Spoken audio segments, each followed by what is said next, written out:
Welcome to the RSTNE Roundtable podcast, a discussion that focuses in the gold standard of the Word of Yahuwah. Here are your three hosts, Sholiach Moshe, leader Yoshiyahu, and leader Mordecai.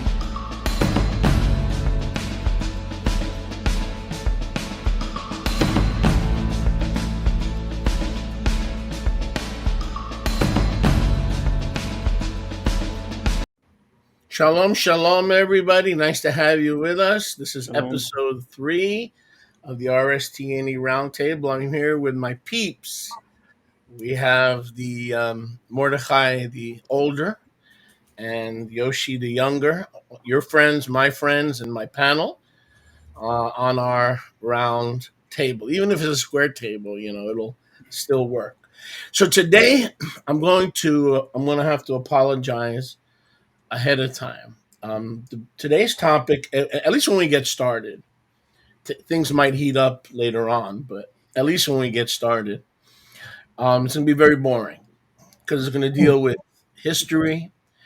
It's going to deal with errors of the church and their church fathers and the translators. So it's going to be boring. I'm just going to keep it real, dude. It's going to get boring, but it should heat up once we get into the friction of what these instruments of the enemy have done to us, have done to all of us. They victimize us because we want to know the truth and we want to press in to know the truth, the full revelation within the Hebraic context. So they literally have done us, the Jeremiah 8:8 scribes have literally done us a disservice. And it's not just the Pharisees who are the original, or some of the original redactors. It's also some of the modern English translators, the ones that are held as saints in the highest esteem. So we're going to begin with some facts, and I'm going to ask my panel if they have any questions, they can jump in. The history of the English scriptures that has affected every single one of our translations. In other words, there's not a single English translation that has not been affected by Greek, Greco-Roman, pagan viruses. These guys appear to be saints. Some of them were burned at the stake. Some of them were murdered by the Catholic Church. Some of them were excommunicated from the Anglican Church. And so we look at them as heroes. Many of them try to do their best, but the end result was the Greco-Romaning and paganization of all translations. So we have our work cut out for us. At the Restoration Scriptures True Name Edition, the work is never over because we literally are encountering hundreds and hundreds of places where it looks benign, but it's actually malignant. Okay, it looks, there's no error here. And even if we put in the name of Yahuwah, which we know has been removed over 7,000 times, plus 9,000 if you include the Berkah, that's not going to fix it. That's not going to. We have a job that'll never be done. I believe only Yahushua is going to fix this because that's how deep these wounds and that's how deep these errors have come upon us. And that's why it's going to be boring in the beginning. But I mean, our panel, we can chip in and whatever you want to share, you guys go ahead. But let me set the table. Okay, so like the first 10, 15 minutes, let me set the table. And then when we start rolling, feel free to contribute and feel free to ask questions. So the history of the English Bible, there were basically 3 guys who are responsible for bringing the gift of the scriptures into English. First, we have Wycliffe, followed by Tyndale, followed by Cloverdale, followed by King James and Bloody Mary, his murderous wife. This is a chain of Greek, pagan culture, anti-Semitic, anti-Torah, anti-Nomian, anti-Judah, anti-Ephraim, anti-Two-House agendas, biases, and theology that have given us the translations that more than likely are the ones you use because you're scared and you've been frightened to use anything else, like we talked about in last week's podcast. This is episode 3 of the RSTNE Roundtable. Welcome, everyone, and welcome all. I think I may put this on the screen so that our panel can see it and maybe make it a little bit easier to follow along, and also for the rest of you as well.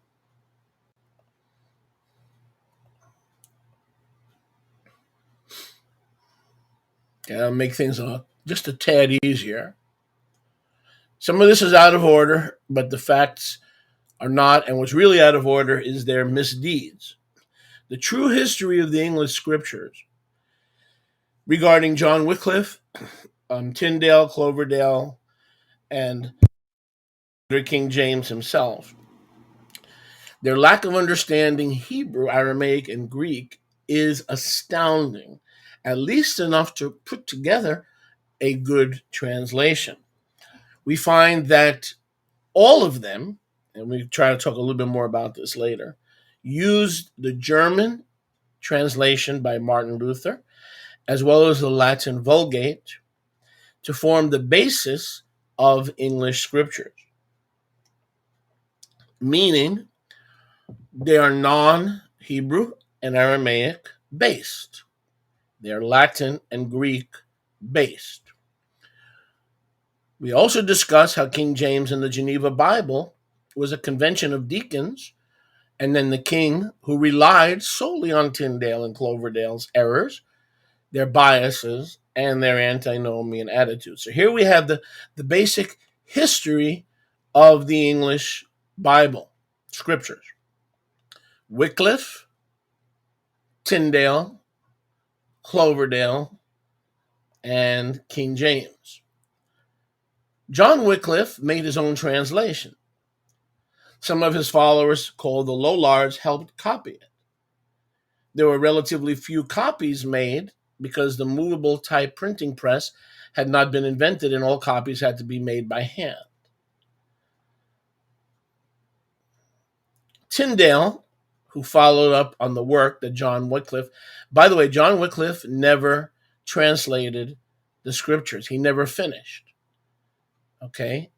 He tried to use the portions of the Hebrew in the Tanakh, but even that he never finished.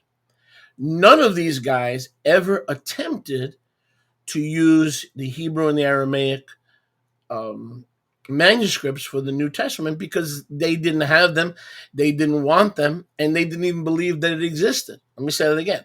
They didn't have them, which means right away their translation is to be questioned. They didn't have them, they didn't want them, and even if they hadn't and wanted them, they doubtful they would have used them. So we'll talk a little bit more about this. Let's see if we can jump down a little bit here, because otherwise we're going to be jumping back and forth. Wycliffe, let's get back to Wycliffe, 1330 to 1384. His followers, academics from Oxford, translated into English from the Vulgate, see there it is, from Jerome's Latin Vulgate around 1384. Motivated by concerns regarding the lack of biblical support and around the supremacy of the papacy and the doctrine of the Last Supper, Wycliffe sought to translate the Bible into Middle English, which, by the way, nobody speaks today. So even if he did a perfect translation from the Hebrew and the Aramaic, which he had no desire to do, neither did he have the manuscripts to do, we would all be speaking Middle English, which means we wouldn't be speaking English at all. Okay? 3 languages were prevalent in England. Latin was used by clerics and academics, French by the aristocracy, and English by the peasants. Wycliffe his aim was to bring the scriptures to common man, the farmers. Wycliffe translated a large segment, though historians cannot confirm with certainty exactly what he did and he did not. Let me say that again. Not only he used the Latin and the German as his primary sources, he did use the Hebrew, but whatever he did, nobody can agree upon what he did because it was never finished. Okay? Regardless, it is clear that the translation took place under his leadership. Now, to follow up on the work of Wycliffe, we have Tyndale. Tyndale only translated the first half of the Old Testament from the Hebrew. In other words, they didn't have Hebrew for the Brit Chadashah, so the Brit Chadashah is full of mistakes and Greco-Roman paganism, and I'll show you a few during our panel discussion when we can start, getting some friction and putting some tread down on the ground here. So even Tyndale, so nobody knows how much Wycliffe finished, and even if he did finish a big part of the scriptures, it came from Latin, German, and wound up in Middle English, which today it would make your head spin to try to spell and understand Middle English. Then Tyndale only translated half of the Tanakh from Hebrew, which means the rest was translated by a guy named Rogers and Miles Cloverdale. So that's why I'm showing you this is a chain of how we got the English scripture. But even Cloverdale had limited expertise in the Hebrew. He didn't do the entire Tanakh, forget the Brit Chadashah, meaning that his expertise needed help. He was not an expert, okay? So whatever they did, they were not experts. They were intermediate speakers, number two. They needed help. And help came in the form of the Geneva Bible, which was a bunch of deacons, Anglican deacons, who were basically an offshoot of the Catholic Church, and then later by King James. Could you imagine King James and a bunch of deacons who had left the Roman Catholic Church fixing what Tyndale and Wycliffe started? So let's go back now and see who these guys were. Wycliffe was a Roman Catholic. Made no attempt to find any kind of Hebrew basis for the Brit Chadashah, the renewed covenant, and even never finished the work. Tyndale also didn't finish the work. And guess what? He was also a Católico. He was a priest who became convinced that the Bible had to be translated so the farmers could read the scriptures while they farmed. He stated he desired the farmers to read, okay? At that time, he didn't, not to keep Torah, not to keep Shabbat, not to keep the Moedim. He wanted the farmers to be able to read a few verses. And nobody knows what either of these guys finished. So Miles Cloverdale had to come and allegedly finish that. And then the former Catholics, now Anglicans, ran to Geneva, where the Protestants had the freedom to publish the scriptures. So they were hiding in Geneva because they were free. It was a free society, but they gave us the same garbage, okay? Antinomian, anti-Hebrew, very pro-polytheistic, very pro-Apollos and Jupiter and Venus. Oh yeah, they were very in favor of all these gods. And I'll show you that in a few places. At that time, but they didn't want to know Yahuwah's name. Oh, Yah forbid that they should restore his name. Now, at that time, the only available translation was Latin, a language spoken by priests and scholars. So these were guys who were Latin speakers. To what degree Tyndale was inspired by Wycliffe is not known because they were separated by 200 years. So Tyndale, who came after Wycliffe from the 1300s later, 200 years later, he had the movable printing press, so he had an advantage, and it was cheaper and more rapid to distribute his works. The other greater advantage was a complete, and check this out, of the Roman Catholic Erasmus compilation of Greek manuscripts. That was an advantage. So what made Tyndale more effective than Wycliffe, he had more Roman crap, he had more Greek crap, he had more lies to work with. This is every scriptures that you guys have, all right? We're not talking about the King James Bible. No. Every version that you have, and you're not open to the Restoration Scriptures True Name Edition, then I am telling you, you are continuing in the tradition of popery. Even though you think you have a Protestant Bible,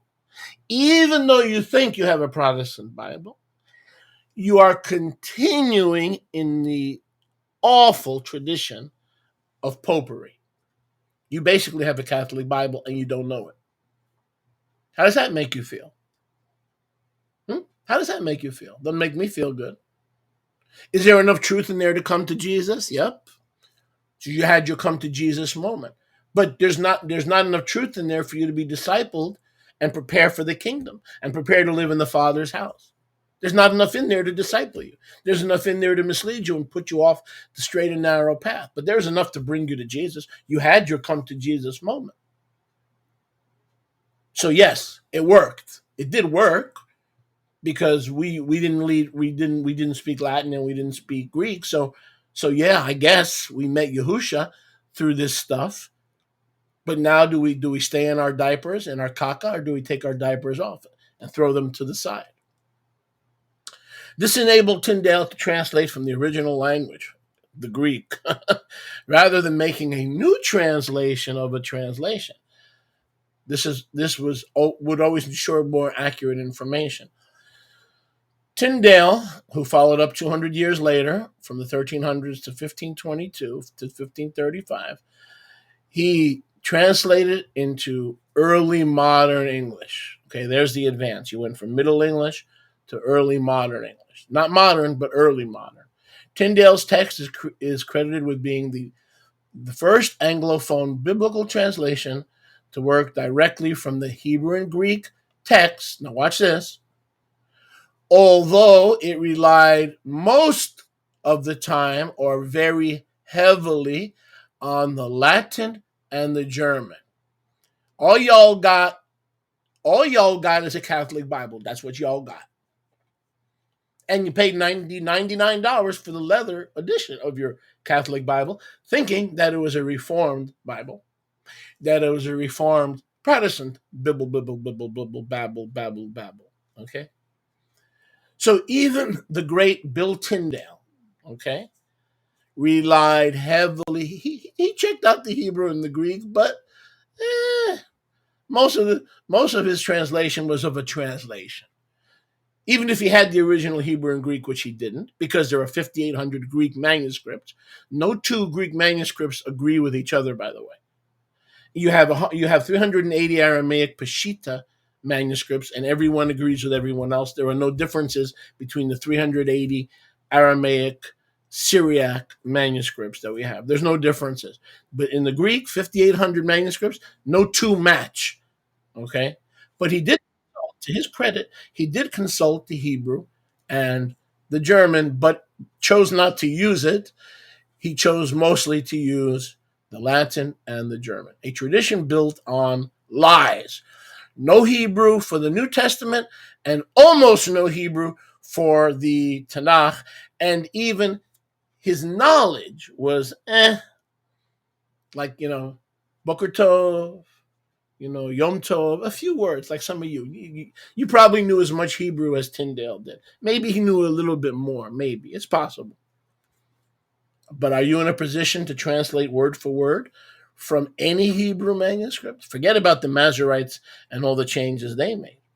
This is why it's a blessing to have the Dead Sea Scrolls 900 years older than the Masoretic. That's why it's a blessing to have the Septuagint, which was derived from a Hebrew, which is 200 BC, which goes back to an earlier tradition. So we should be translating from those, okay? The chain of events that led to the creation of Tyndale's New Testament in 1522, when Tyndale acquired a copy of Luther's German New Testament. And by the way, lest we forget, Martin Luther lived and died as a Roman Catholic priest. Yes, he was a reformer in sola scriptura and faith alone, scripture alone, but he never really stopped being a Roman Catholic priest, even though they threw him out. Tyndale began a translation into English referencing a Greek text compiled by Erasmus from several manuscripts. So he didn't bother trying to get the Greek of the Septuagint. Oh, no. So none of the translations from the Greek use the Septuagint. No. That was a separate tradition. The Greek that you have in the King James, the NIV, the New American Standard, blah, blah, blah. Who knows if it's a Greek text? Why? Because it was compiled by the emissary of the Pope. Erasmus, from his texts, thought to predate the Latin Vulgate. They were called Latin Gospel translations from Jerome. So check this out. So Tyndale and Wycliffe, more Tyndale, claim to have gone into the original Greek and the original Hebrew. Problem is, that's a lie. They used the German and the Latin, and they didn't really go into the original Greek, even though nobody knows what the original Greek is. There's 5,800 manuscripts. We know what the original Aramaic was because all the 380 manuscripts match, okay? So he used the Greek, but it wasn't the original Greek or the Greek of the Septuagint.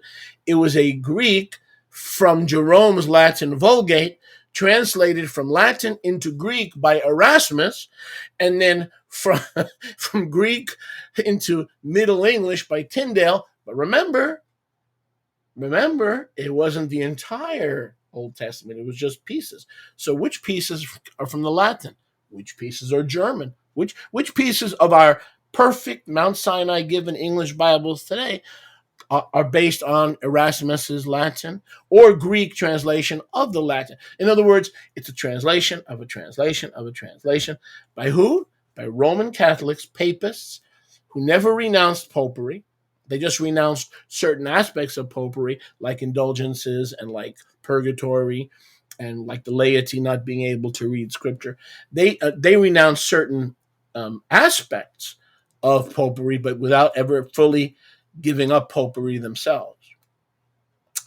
When translating the New Testament, this talking about Mr. Tyndale, who's a legend, by the way. Oh, in the Southern Baptists and the Baptists and the Independent Baptists and Calvary Chapel. Oh, these are legends. These are like Mother Teresa. These are Protestant Mother Teresas. These are like saints in the Protestant pantheon of heroes. Not a single one of them were even interested if they can find a Hebrew copy of the New Testament, and if they couldn't, at least using the Septuagint, which we know the disciples used. No, they had their own tradition. Okay? So who knows which of the 5,800 manuscripts they used to get the Latin? Okay? And then from the Latin, they went back to the Greek. You talk about Bavel, and you talk about confusion. And we'll talk a little bit about this later in our discussion. The problem here is we know how to get the Greco-Roman stuff out of the scriptures, but the problem is that Yahusha did use the Septuagint.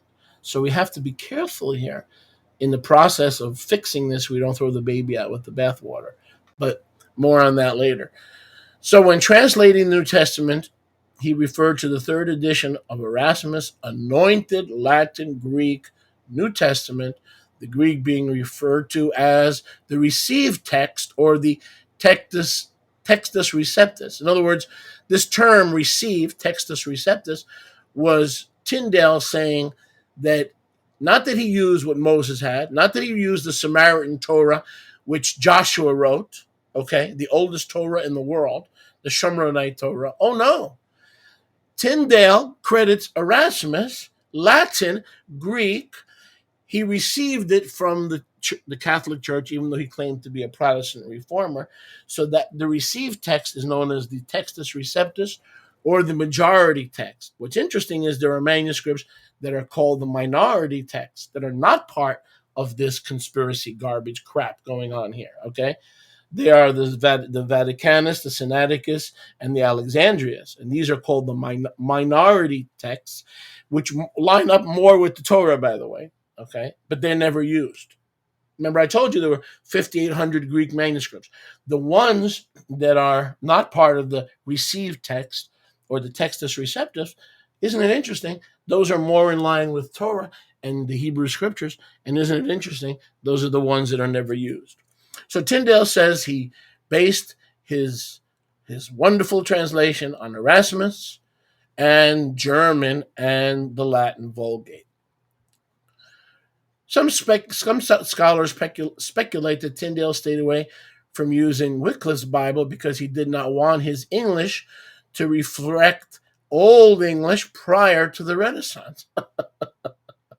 though independence from previous translations had not been established. The sources Tyndale used for the Torah are not known.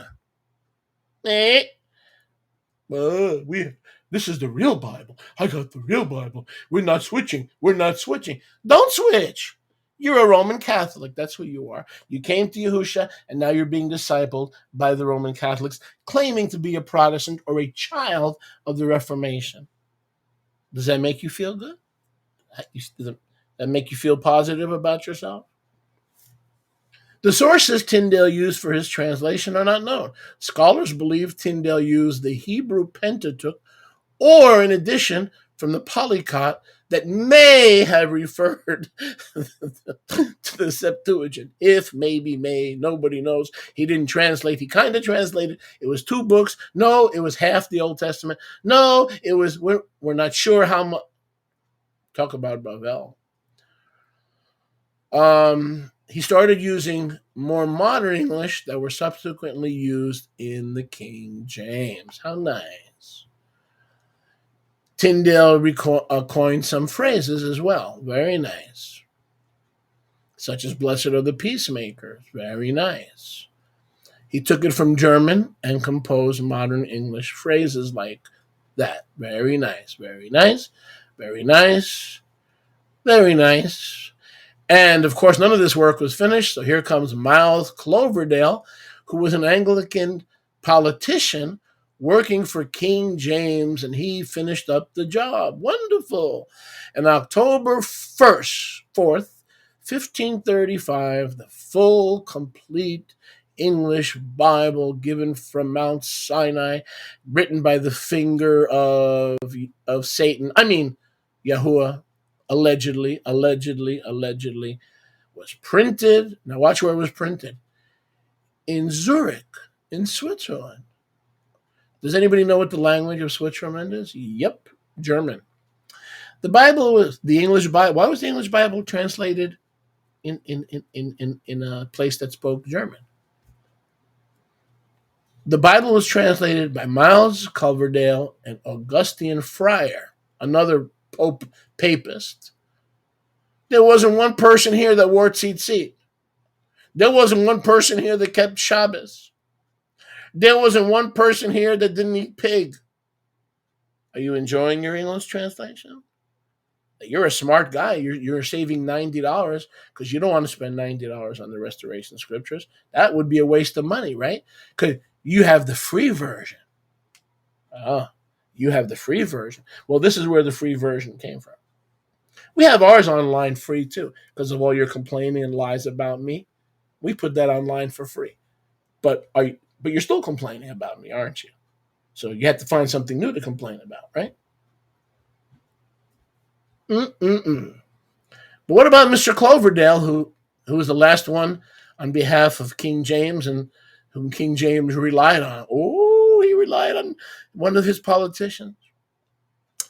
Cloverdale also used German and Latin for the translation to continue the messed up work of Tyndale. And then King James, okay, what does all this have to do with King James? I'll tell you what it has to do with King James.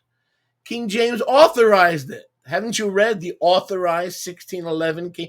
He authorized, when it says authorized, what does it mean? He authorized Wycliffe. He authorized Tyndale. He authorized Cloverdale. He authorized Martin Luther. And these were all priests in the Roman Catholic Church to the day they died. The Roman Catholic Church threw them out, but they never threw the Roman Catholic Church out. They remained friars and bishops till the day they died. And the Geneva Bible, same thing. It was a collection of Roman Catholic priests who considered themselves to be reformers. Why? Because they were going to take the German and the Latin and bring them to farmers. You no longer had to be a king and a queen to read the scriptures in Latin. Now we were going to take the scriptures to the farmers and to the peasants. And so they're heroes. They're not heroes because they reformed a faith of the tree of the knowledge in good and evil. They're not reformers because they brought the people back to Torah. No, they're reformers because the Catholic Church threw them out, even though they never left the Catholic Church and died. So all of you who think, well, I don't read the Reims Douay scriptures, I'm a reformer, I keep Torah. You keep Torah, but the version you're using is promoted and written and was preserved from the German, from the Latin, from the Greek by the Roman Catholic Church, and that is how you are being discipled. That's why you're confused, and that's why you can't separate light from darkness, because you don't know the history of and the background of the modern English Bible. Now you do. Now you're without excuse. Panel, if you want to chip in here, and then I want to shift it a little bit to where does that leave us? In light of all this, where does that leave us? Mordechai or Yosh, chip in. A question, a comment. You want to sing, you can sing. I don't care what you do. As long as you don't mess up my round table and make it square. No, I'm not a good carpenter to mess up a table like that. I had my own fair share of building tables, and that didn't work that well. I know. But Don't let your wife near a table either. I just wanted to say that this whole thing makes me remember about the King Josiah revival Mm. of when it happened that the king of Judah basically said, "Go out there and get the Joshua Bible, because the one that we have here doesn't seem right. I mean, we just have pieces of it. We just have a little snippets of it. So it's interesting that these guys started with what seemed to be a good intention, but at the same time they never changed anything that was worthwhile changing, because yes, they made it more accessible to people, they made it more available to people, but at the same in the same token, they said, okay, the messed up things that we are doing now, you guys can do also. We can mess up together. Nobody ever bothered to say, okay, but the Romans were pagans until a few centuries ago. How did that happen that now we have the words of Mount Sinai if we were never there? This is what catches my attention, and because of the ignorance of the people and the ignorance that we have to this day, that nobody knows what are the origins of anything, nobody ever bothered checking. The foundations of the English scriptures are faulty. If the basement is faulty, the whole house is faulty. The whole house of cards is collapsing and will collapse if someone ever wants truth and light. In other words, if people are not digging for light and truth like we are at the RSTNE project, then they're just going to believe that the foundations are strong. But those foundations were laid by the same church that promotes saints, that promotes worshiping of saints, that talks about the infallibility of the Pope as the Holy Father, when we know Yahuwah is the Holy Father. So if you don't stop and challenge these things, you just accept it. It's like, if I turn on the faucet, I accept that there's water. If I open the refrigerator, I accept that it's cold. We just come to accept stuff without really finding out, is what we have correct, and is there an alternative to what we have? That's a big thing. See, remember, these guys had no alternative. They didn't have Hebrew parts of the Brit Hadashah like we have today. The Breslau manuscript, the St. Petersburg manuscript, the Hebrew Gospels that are in the Vatican. By the way, you know where they found the Hebrew Gospels in the Vatican? In a trash bin. They were literally in a trash bin. Somebody had trashed them, and they found them. They still have errors, but there's some. So in other words, they didn't have any access to the Hebrew of the Berchad of the New Testament, and they did have access to the medieval 900 A.D. Masoretic Hebrew, which itself had anti-Yahusha redactions and anti the name of Yahuwah redactions, but it was better than nothing. It was still better than the Latin and the Greek, Kurios, and Jesu Christu and all this stuff. But they didn't even use what they had. Because they had an agenda against the Jewish people and anything Hebraic, and and B, because they preferred the German and the Latin, which was the Catholic ordained and sanctioned. It was sanctioned by the Catholic Church, so they felt more comfortable with that. Not to mention the fact that their Hebrew is just like the Hebrew you find online today. Boker Tov, okay, but that's not speaking Hebrew. Shabbat Shalom, that's nice, but those are words. These guys, I don't believe these guys can translate entire sentences. So this is what we have today.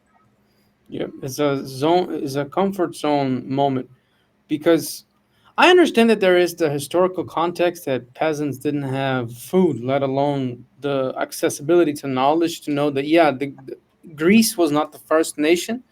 But it's kind of a stretch to me that the Catholics to this day, and almost everybody here, almost everybody in the world, are reluctant to dig into the scriptures, where the scriptures themselves say that we are the letters there are older than Greece, are older than Rome, are older than Egypt, but still we tend to keep in the tradition, and we go back to the first episode, this fear of changing even though the facts are in front of our face. Greece was never there when Abraham received the first instructions. Rome was never there when Isaac was almost sacrificing Bereshit, Genesis 22. But we keep using the same things because they say, oh no, the Greek is the original language. Okay, but how is the Greek the original language if the Hellenists were not there when these things happened? How do we go from Moses, an Aramean dude that is from the house of Levi, to Greek being the original anything? And I was doing a teaching on Romans 3, and it kind of got my attention because Apostle Paul, Sholiach, he was a Pharisee before he got to his senses. So how are we supposed to believe that his letters were in Greek? But the same way people don't change today, those guys who created the English Bible, they were also afraid of change, which is why they reverted to the Latin and the Greek, which was they were familiar with, instead of being real reformers and digging for everything Aramaic and Hebrew. If they had dug for the Aramaic, guess what? They would have found it. Yep. Guess what? They would have found it. And it is anti-scriptural if you don't dig, because it says, don't fear who can destroy the body. We should fear the one who can destroy the spirit and the body. So when we dig for truth, that's the reward that we receive. We may be penalized by humans, we may be martyrs, but the goal is to find the purest form of the word we can actually and ever find. If they really wanted to produce the accurate English translation for the first time, they could have said, okay, we're only going to use Semitic documents. They had access to the Peshitta. They had 380 manuscripts they could have found. They had access to it, and there was no contradiction. They said, no, thank you. They had the Septuagint, which we know for a fact Yehusha used because of the verses that match the prophecies in the Tanakh. And there's no question in my mind. There's absolutely no question. Not that Yehusha was promoting a Greek scriptures, not at all. But that was what was being used at the time of the diaspora. And I remind you that Yehusha was born when the Jews were already in diaspora. So he was using that. There's no question he was using that. So they could have relied only on the Septuagint for the Old Testament, the Tanakh, and on the Aramaic for the New. They chose not to because they were Catholics, and you have a Catholic Bible. Congratulations, everybody. And King James, he was the worst. He added stuff. Let me just tell you this, and then Mordechai, you feel free to ask a question or chip in. So right before this little period between Tyndale, Cloverdale, and then King James was in the 1500s, about 20 years before the King James Bible, was the Geneva Bible, okay? First it was known as the Matthew Bible, then it was known as the Geneva Bible. And these guys built on the false foundation of what we just talked about. But then King James said, in order for me to authorize a translation with the money and the backing of the king's court, there's a couple of things in here that are disrespectful. Let me explain what I mean. The Geneva Bible was a study Bible, like the RSTNE it was a study Bible. And in addition to being the faulty work of Tyndale, who did parts, Wycliffe, who did parts, nobody knows what part, most of it was German, even though they say, oh, we consulted the Hebrew, right? It's a difference between using the Hebrew and consulting, right? There's a difference. So in the side of the Geneva Bible, there were notes. If you get a copy of the original manuscripts of the Geneva Bible, that was about 20 years before King Jimmy, which would be about 1580, 1570, something like that, 1560. You have commentaries. Basically, the study notes were in the column. When King James saw the study notes, he goes, I can't promote this. If you want me to promote this to the masses, you've got to put allegiance to the throne. So he wanted to get rid of those study notes, and that's how the King James Bible was born. They already had the King James Bible. The Geneva Bible is the King James Bible. It's the Textus Receptus. The Geneva Bible is the Textus Receptus. But when King James saw those anti-throne, anti-monarchy notes, he said, no, no, no, no. We need to produce a Bible that I can authorize without notes against the crown. I And imagine just doing that's your 20 King James across. Bible. That's your king. And by the way, King James added words like in Ephesians 6. He said, you know where it says we wrestle not against flesh and blood and principalities? It says, he added, we wrestle not against flesh and blood and thrones. In other words, leave my throne alone. Leave me in power. Don't mess with me or I'll kill you. So he added the word kings and thrones.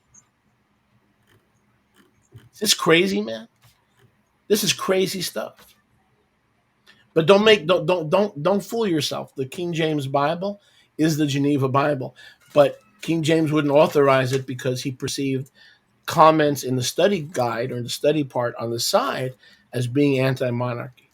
So the King James was not to bring you the best Aramaic and to keep Torah and to keep kosher. No, it was there to establish the British monarchy as the ultimate authority in your life. But it's free online. But you don't want to spend $90 and give it to scholars and researchers who are really restoring the scriptures and have no allegiance to the Protestant church or the Catholic church. Oh, no, keep your $90. Just keep using the free. You know, not everything that's free is free. It comes with a price. And that price is leaven, and that price is cyanide, and that price is strychnine. It can become. Oh, I'm sorry. I see you're doing some analyzing. So what's going on in that head over there? Shalom, everyone. Shalom, Wow, shalom. this is good stuff, good stuff. Man, And liberating stuff. Liberating. wow. And Yoshiyahu said that Paul spoke Hebrew. Also, Yahusha spoke to Paul in the Hebrew language. You know, Yahusha didn't come to Shaul and speaking Greek. Yeah. You know, what I wanted to ask. That's a very good point. That's right. When he arrested him on the Damascus road, he said he spoke in Hebrew. Why? Mhm. Why? That's Was Jewish. that's a good point. Mhm.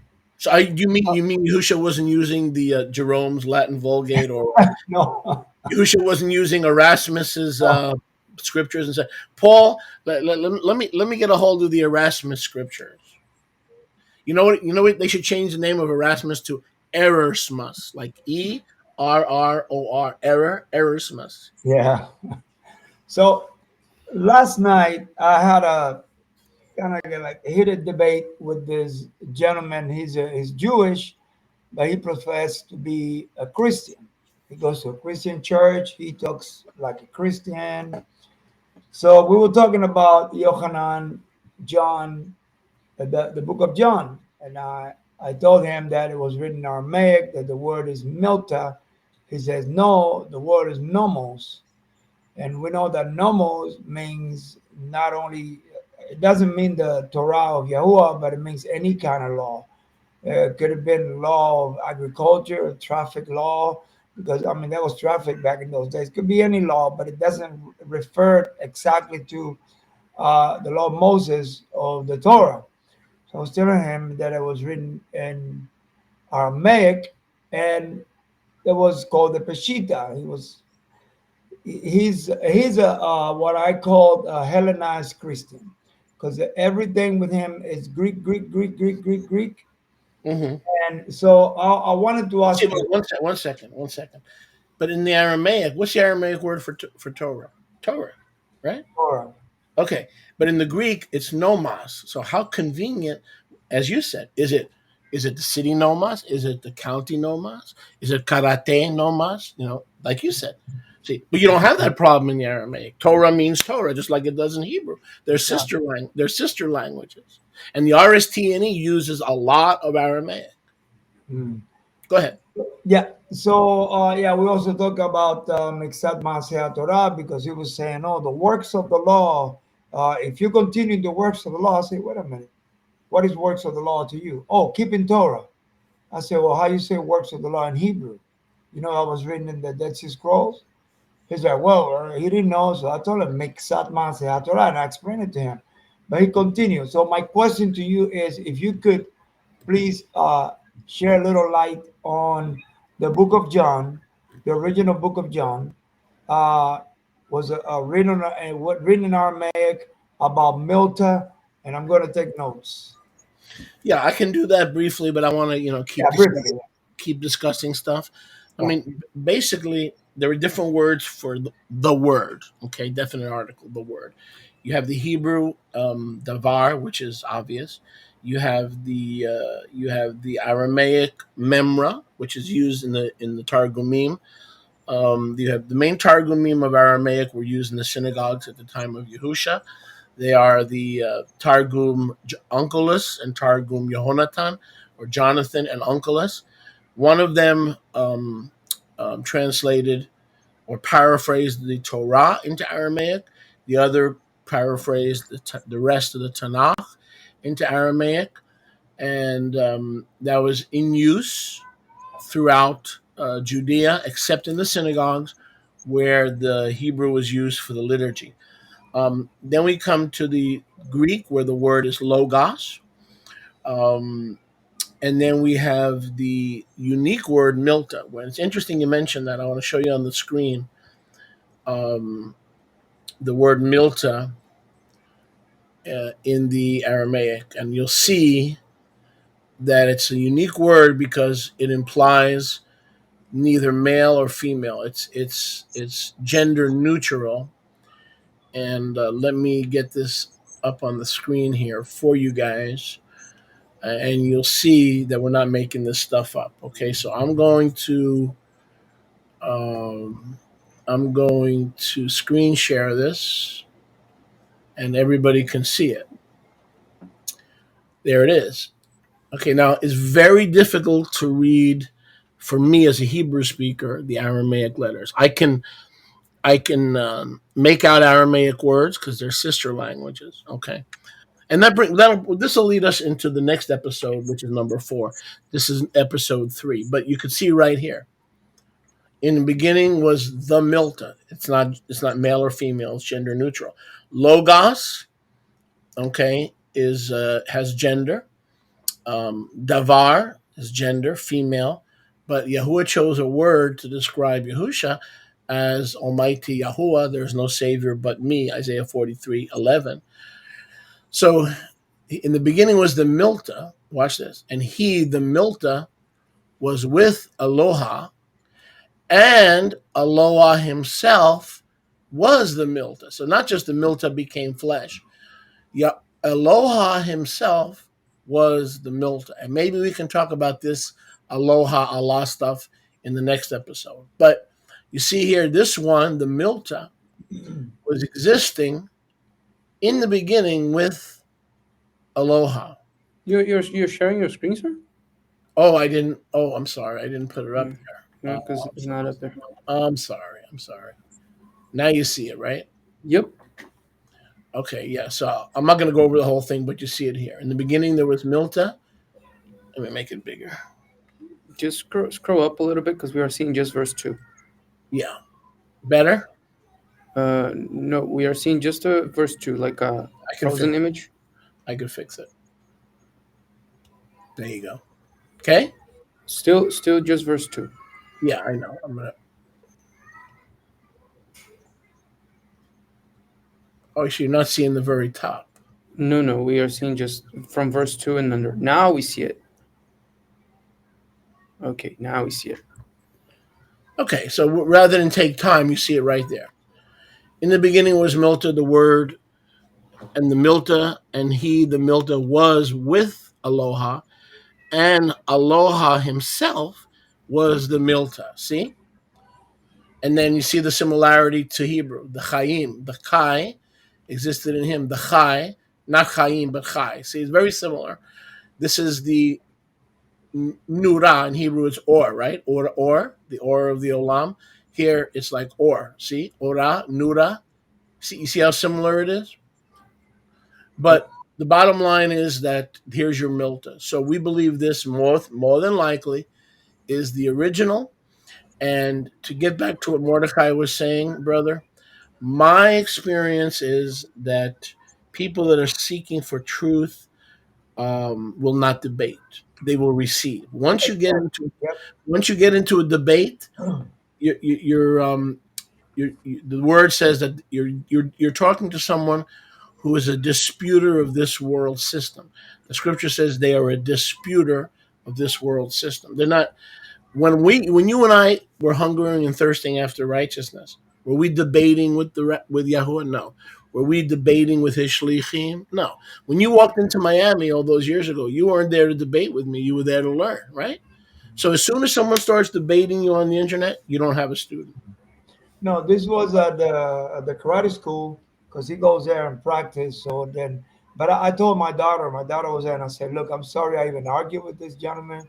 I'm not going to argue with him anymore because I told him because I quoted Ezekiel 36 verse 27. I said to him, look, I'm here trying to bring you the Torah, and I can't do that because you can only come to Torah if the Ruach HaKodesh brings you the Torah, because this is what Ezekiel 36:27 says, that the Holy Spirit will cause you to keep his ordinances, his commandments, and his Torah. Which So, doesn't mean you don't have the Ruach Hakodesh. It means you may have it, but it's such a small quantity. Because remember, the well, different the the scripture says different not grieve the Holy Spirit. That's how you grieve right, the right, Holy right, Spirit by not keeping Torah.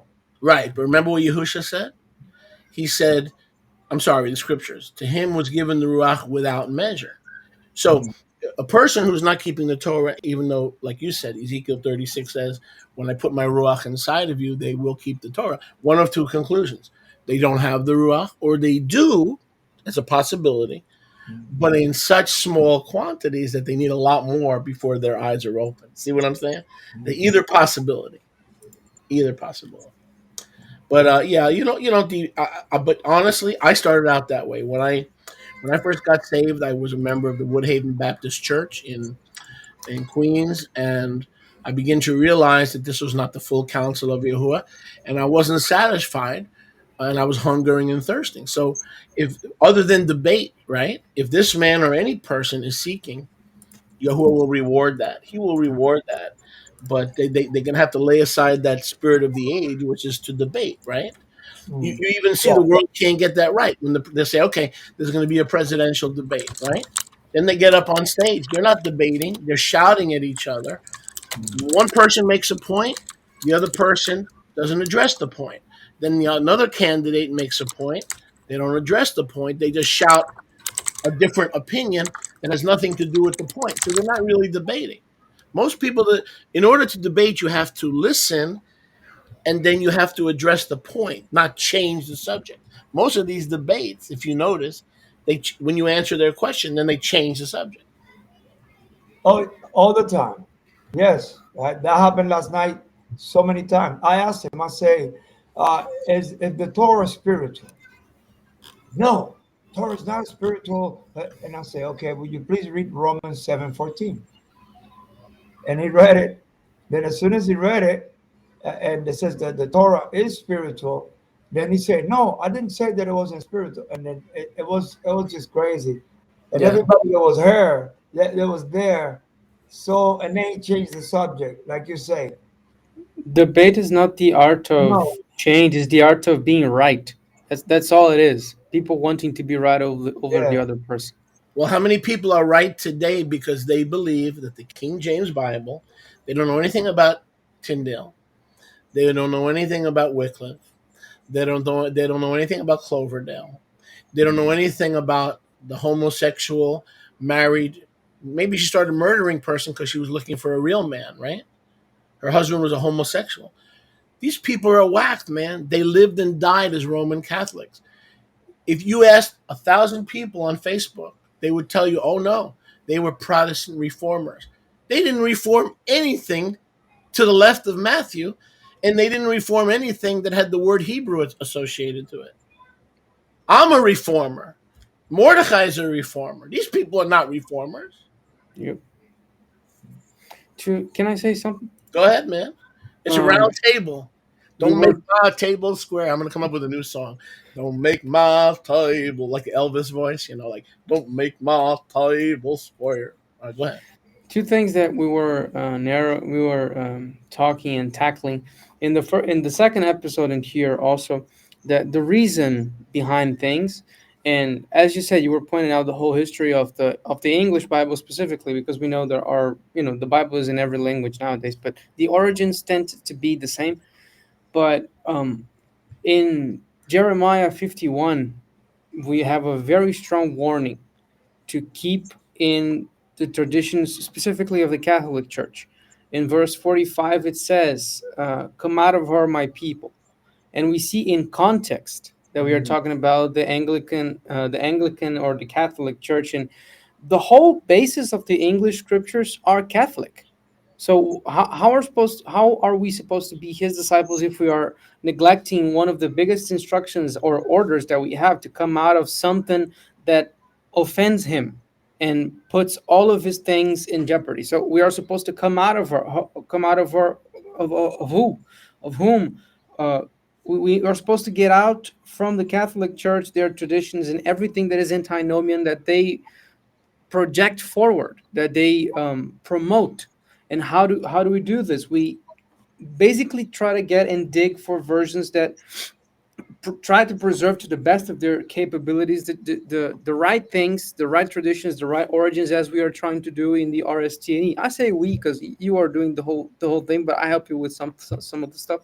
But basically, with the RSTNE, the Restoration Scriptures to Name Edition, we are trying to come out of her, because pretty much all the scriptures up to this point were based on political traditions, political agenda, and also pagan foundations, because they didn't bother checking the originals. And The more also, the more we come out, the more we realize we have to come out. That's the problem. yep, See, people have a deception. Okay, I'm keeping Torah, I'm keeping Shabbat, I came out of her, my people. No, you didn't.